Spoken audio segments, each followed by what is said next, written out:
we bought a high-end system. You'll look at it, but we're treating at 20 gallons to the acre. Supposedly we're doing it monthly on the fairways. This year we've only put out one application. It's just been too much.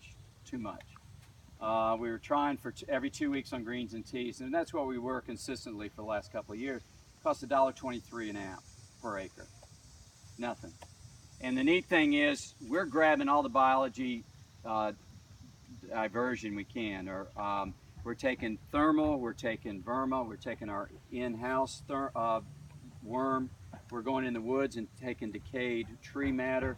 And just came out in Acres USA that nature scientists have proven now, they've been studying for 50 years trying to prove it, that the more biodiversity you have in your microbial populations in your soil, the more production, the more plant health, the more disease resistant your plants or your crop is. Now they're focused a little more obviously on the ag side, but I think it goes as well on the turf side. The neat thing about turf is we've got a permanent canopy.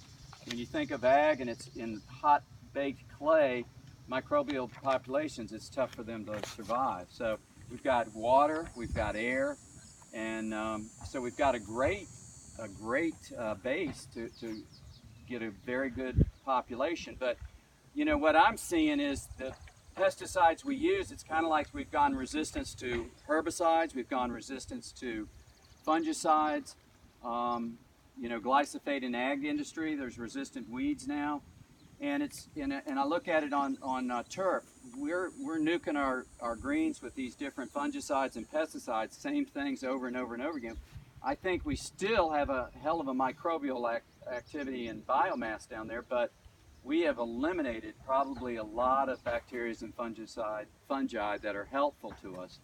So we're narrowing our diversity, so when we do have problems, I think it expands. I found when we had bentgrass greens and we did have a disease, we did have to spray, I did go out at the lowest rates and I felt like I got recovery really quick.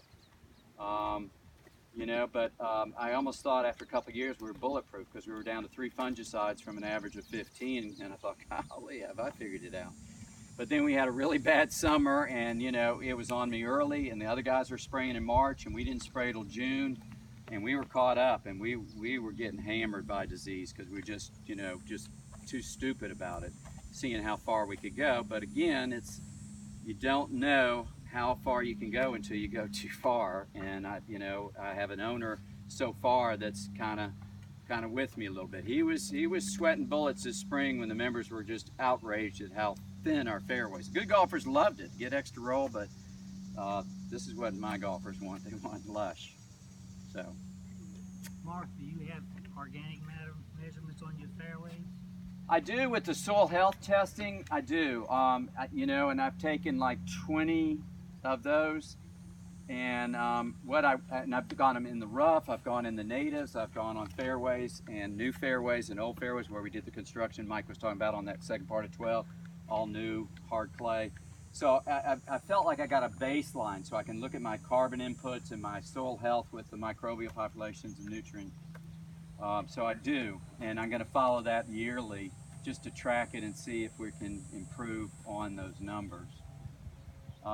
Ron Pote here has met with Solvito, which I've known for years, but as I said, Ron frickin' goes to the source, meets with the people. He was out with Rick Haney, Dr. Haney in Texas for a couple days, but he just came back and he's got a soil health test that he can measure a burst, CO2 burst, and he can do it in the field now.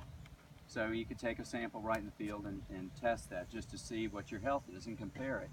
When we converted, I mean, you know, the protocols are like 2 pounds of inorganic nitrogen a week. Just, oh my gosh. We split it in half. We went with 1 pound, and then we used synthetics and organics as our other pound. But my soil health test before and after, like I said, it knocked it back 400% in just about every category of health.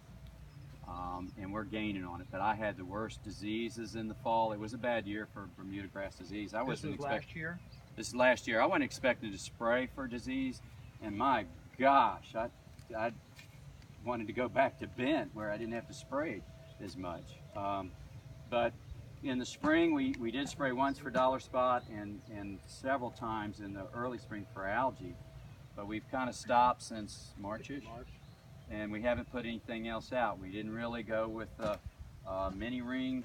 We did test some of Ron's product, BioGrows, because he's shown some real promise with it in the Carolinas, but since we didn't have any, I don't know if this product works or not. But the fact is, we tested it in trials versus spray everything. Hey man, it's working great. Half a minute? Yeah. Okay. Any other questions? How'd your P and K? Do you make